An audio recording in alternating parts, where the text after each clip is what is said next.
पिछले कुछ दिनों में आपने नोटिस किया होगा या फिर कुछ महीनों या फिर चंद एक सालों में आप कह लें कि एक ट्रेंड सा है कि आपने नोटिस किया होगा कि जब भी कोई गॉड के बारे में ज़िक्र करता है यानी गॉड के बारे में बयान करता है तो वो instead of writing God he rights universe. यानी हम लोग जैसे बोलते हैं ना कि खुदा की मर्ज़ी, खुदा ने ये कर दिया या खुदा की वजह से हो गया या गॉड की वजह से, जिसको हम लोग एक आम अल्फाज में या फिर इंटेंशनली या अनइंटेंशनली हम लोग जो है गॉड का जिक्र करते हैं, उस वर्ड की जगह अब रिप्लेस हो चुका है यूनिवर्स। आपने मुझे बताने की ज़रूरत नहीं है कि कहाँ कहाँ आपने देखा होगा नहीं देखा होगा, ये काफ़ी ज़्यादा ये चीज़ मैं नोटिस कर रहा हूँ पिछले कुछ महीनों से कि लोग जो है गॉड टर्म के अलावा गॉड टर्म को रिप्लेस करके लोग यूनिवर्स टर्म को यूज़ कर रहे हैं। इसके पीछे की रीज़न क्या है? इसके पीछे की रीज़न है, जहाँ तक मैंने ऑब्ज़र्व किया और मैंने स्टडी किया और मैंने देखा कि क्या इसके पीछे रीज़न है, वो ये है कि आप हो सकता है मोस्ट प्रोबेबली इंटेंशनली ऐसे लोग जो कि यूनिवर्स कॉल करते हैं, यानी इंस्टेड ऑफ कॉलिंग यानी गॉड का जिक्र करने के अलावा अगर लोग जो यूनिवर्स के बारे में जिक्र कर रहे हैं, they are some kind of atheist out से, कि वो लोग जो है गॉड पे यकीन नहीं करते और गॉड की जगह पे जो है यूनिवर्स का टर्म यूज़ करते हैं। अब ये बात दूसरी है, अब ये बात और इंटरेस्टिंग है कि ये वो लोग जो है यूनिवर्स टर्म को क्यों यूज़ करते हैं। उसके पीछे जो रीज़न है वो सिंपल सा अगर आप समझें कि अगर हम लोग फॉर एग्ज़ाम्पल गॉड को एलिमिनेट कर देते हैं पूरे इस होल क्रिएशन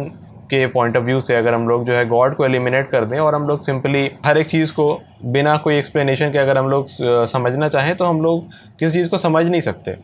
यानी डे टू डे लाइफ में भी अगर आप 10 चीज़ों को अगर डिस्कस कर रहे होंगे तो उसमें मोस्ट प्रोबेबली ऐसी चीज़ें आती ही हैं हमारी लाइफ में, हमारे डेली लाइफ में, कि हम लोग जो है गॉड के बारे में डिस्कस करते हैं और हम लोग छोड़ देते हैं कि भाई this is something from God, और या फिर ये गॉड की मर्ज़ी है या फिर ये गॉड जाने भैया। मतलब ये आप आम अल्फाज में हर एक लैंग्वेज की मैं बात कर रहा हूँ, हर एक कंट्री हर एक रिलीजन के बारे में बात कर रहा हूँ कि हम लोग ये डे टू डे लाइफ में बहुत ही कॉमन है कि हम लोग गॉड, अल्लाह, ईश्वर, भगवान, ये सारे टर्म्स हम लोग यूज़ करते हैं किसी भी अननेचुरल या फिर किसी भी अनएक्सपेक्टेड रिजल्ट्स को हम लोग या फिर अनइमेजिनेबल थिंग्स को एक्सप्लेन करने के लिए। तो इसीलिए अगर आप गॉड को अगर एलिमिनेट कर देते हैं आप, तो फिर आप इसके अगेंस्ट में क्या यूज़ करेंगे या फिर आप किसको ज़िम्मेदार ठहराएंगे इस पूरे क्रिएशन या फिर इस पूरे अनइमेजिनेबल अनएक्सप्लेनेबल यूनिवर्स, मतलब पूरे क्रिएशन को एक्सप्लेन करने के लिए आप किसको ये फिर ज़िम्मेदार ठहराएंगे? फिर आपको किसी को ज़िम्मेदार ठहराना होगा। और आप जाहिर सी बात है जब आप गॉड को मोस्ट प्रोबेबली आप डिनाई किस लिए कर रहे हैं, वो इसलिए कि मोस्ट प्रोबेबली यही रीज़न होता है कि गॉड इज़ अनटेंजिबल,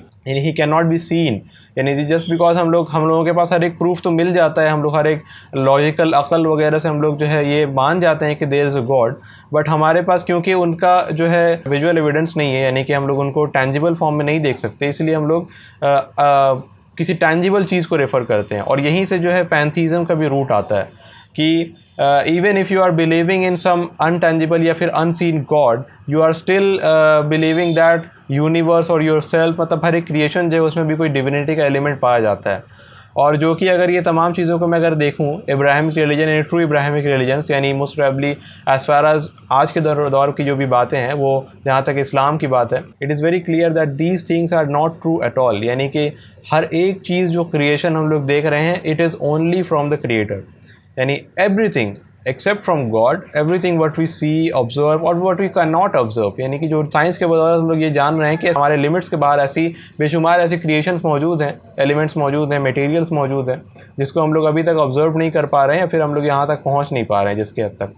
तो उन चीज़ों को हम लोग जब एक्सप्लेन करते हैं तो we leave it to God, हमने गॉड का जिक्र करते हैं। तो इसके अगेंस्ट में ये चीज़ जो आया है वो यूनिवर्स का नाम है। तो अब इसके पीछे का रीज़न तो आपने समझ लिया, और ये भी मैंने देखा है, ऑब्ज़र्व किया है कि मोस्टली लोग दोनों भी यूज़ करते हैं। यानी मैंने काफ़ी सारे, मतलब मैं जिनको फॉलो करता हूँ, जो भी कुछ चंद ऐसे मेरे फेवरेट कंटेंट क्रिएटर्स हैं जिनको मैं फॉलो करता हूँ, या फिर कोई और मेरे बड़े हैं, यानी जिनसे मैं, मेरे कोई टीचर्स हो गए या फिर मेरे कोई डॉक्टर्स जिसको मैं फॉलो करता हूँ, जिनसे मैं सीखता हूँ, या फिर जिनसे मैं जो है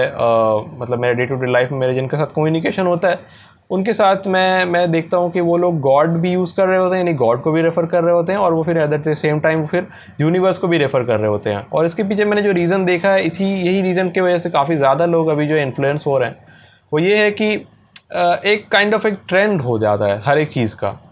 सोशल मीडिया की वजह से, ख़ास तौर से फेसबुक एंड इंस्टाग्राम, ये तमाम चीज़ें इतने ज़्यादा, मतलब इतनी तेज़ी से ग्रो कर जाती हैं ये सारी चीज़ें। यानी एक ट्रेंड सा हो गया है कि हम लोग जो है गॉड के अलावा हम लोग यूनिवर्स टर्म को प्रेफर कर रहे हैं यूज़ करना। एंड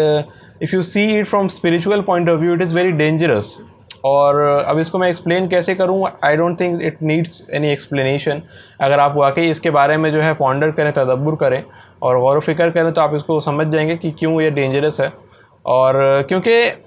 हर एक चीज़ हमारे जो लाइफ और ख़ास तौर से जो लोग रिलीजन को मानते हैं, किसी भी शेप और फॉर्म में ट्रू मानते हैं, और जो लोग सम वर्ड जो है फॉलो करते हैं, इसके प्रैक्टिस करते हैं इसको और इसको सच मानते हैं, वो लोग, उन लोगों का जो उठना बैठना ही होता है या फिर उठना बैठना अगर ना भी हो तो उनका जो है सुबह शाम हर एक चीज़ को वो लोग गॉड से रिलेट करते हैं। यानी कोई भी विजडम हो गया, कोई भी जो है उनके साथ खैर हो गया, कोई भी उनके साथ बुराई हो गया, तो वो लोग जो है गॉड को एज अ टेस्ट उसको लेते हैं। तो हर एक चीज़ हमारा जो है डे टू डे लाइफ में गॉड के ज़रिए से ही कंट्रोल होता है। Everything is controlled and managed and scene by God. तो अगर गॉड को हम लोग एलिमिनेट कर देंगे तो ये काफ़ी ज़्यादा हमारे लिए डेंजरस हो जाएगा, और ये एंड अप वही होगा जो हम लोग जो है इस तरह के टर्म्स यानी यूनिवर्स को रेफ़र कर रहे हैं। और इसके पीछे एक और रीज़न जो कि मैं ऑब्ज़र्व कर पाया हूँ, जो समझ पाया हूँ, वो ये है कि गॉड को एक बार हम लोग जो मान लेते हैं, यानी it is very easy to convince someone that there is a creator. अब हम लोग ये तो हो सकता है कि हम लोग कन्विंस किसी को ना करा पाएँ कि किस वर्जन ऑफ गॉड जो है वो कौन सा वर्जन सही है, यानी who is the one true God. यानी वो इस्लाम जो जिस गॉड के बारे में बता रहा है, हिंदुज़म या फिर क्रिश्चियनिटी, वो कोई और रिलीजन कोई बता रहा है, या फिर कौन सा ट्रू गॉड है, ये शायद हम लोगों को उस हद तक कन्विंस ना कर पाए। But we all can convince that there is a creator and he is the explanation of all the creation of the universe. तो इसको जब हम लोग एक्सप्लेन करते हैं तो काफ़ी एक सबसे बड़ा सवाल जो एथियस्ट, ख़ास तौर पे एथियस्ट टाइप ऑफ माइंडसेट के होते हैं, उनके सामने ये सबसे बड़ा सवाल ये आता है कि वो लोग सोचते हैं कि okay, if we are going to accept God, यानी अगर हम लोग गॉड को मान लेते हैं कि ही एग्जिस्ट, तो फिर हम लोगों को जो है एक सेट ऑफ रिचुअल्स या फिर काइंड ऑफ कह लें कि हमें उसके ओबीडियंट में ज़िंदगी गुजारनी होगी। जाहिर सी बात है, अगर देयर इज़ अ गॉड तो you have to be obedient to him. यानी आप गॉड की फिर आप कमांडमेंट्स को आप देखेंगे, आप उसको समझेंगे, फिर आप उसको जानेंगे और उसको आप फॉलो करेंगे, ओबे करेंगे। और इसी चीज़ से बचने के लिए लोग जो है अक्सर मैंने देखा है कि वो लोग इवन आफ्टर बीइंग कन्विंस्ड, या फिर वो लोग कल्चरली अपने रिलीजन को फॉलो कर रहे होते हैं, या फिर partially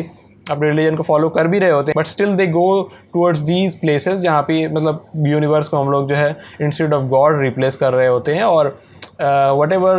if you have a very small amount of knowledge of Islam, you'll be very sure कि anything that you compare with God or anything that you associate with God or replace with God, it is called as shirk, which means that associating partners with God, and it is one of the most dangerous sin of Islam, one of the most dangerous thing that you can do, because eliminating God is also a sin, is also a very dangerous act, I would say. But replacing God with someone else like universe is a very strange and absurd thing that you can do. और इसके बारे में मतलब क्या ही बताया जा सकता है, इसकी मतलब इसका कोई जो इल्मी बुनियाद नहीं है। और अगर फॉर एग्जांपल हम लोग for the sake of argument अगर यूनिवर्स को मान के भी अगर चलें हम लोग, तो we know that there are many universes and overall जितना भी एग्जिस्टेंस है, यानी कि स्पेस की भी अगर मैं बात करूं, उसमें से अगर शायद ही 5 to 6% हमने अब तक ऑब्जर्व किया, यानी अब तक हम लोगों ने जाना है कि कहाँ तक जो है इसकी ये है मिल्की वे गैलेक्सीज, एंड फिर उसके बाद ये यूनिवर्स, पूरा जो कॉन्सेप्ट सारा कुछ जो है, तो हमने काफ़ी सर्टेन परसेंटेज अभी हम लोगों ने जो है इसके बारे में जाना है। और हम लोग तो फिर ये डिस्कस ही कैसे कर सकते हैं that this universe is God. फिर ये बहस शुरू हो जाएगी कि विच यूनिवर्स इज़। वही बात है कि जैसे कि अल्लाह ताला कुरान में फरमाते हैं कि अम खुलिकू मिन गैरि शैइन अम हुमुल खालिकून, कि क्या तुमने खुद को पैदा कर लिया, फिर तुम्हें किसी ने पैदा किया, फिर जो है किसी और ने ऐसे पैदा किया जिसको जो है किसी और ने। तो वही बात है कि जिसको मैंने काफ़ी सारे वीडियोस में अपने एक्सप्लेन भी किया है। PK मीट्स मुस्लिम के स्टार्टिंग के कुछ एपिसोड में मैंने इसको एक्सप्लेन किया था कि why there has to be a God and he must be one God. और भी काफ़ी सारे वीडियोस में मैंने इसको एक्सप्लेन किया है कि why there is a rational argument for one God's existence and who is one and who is the only God. आज के इस वीडियो के लिए बस इतना ही। अंटिल नेक्स्ट टाइम, अस्सलामु अलैकुम।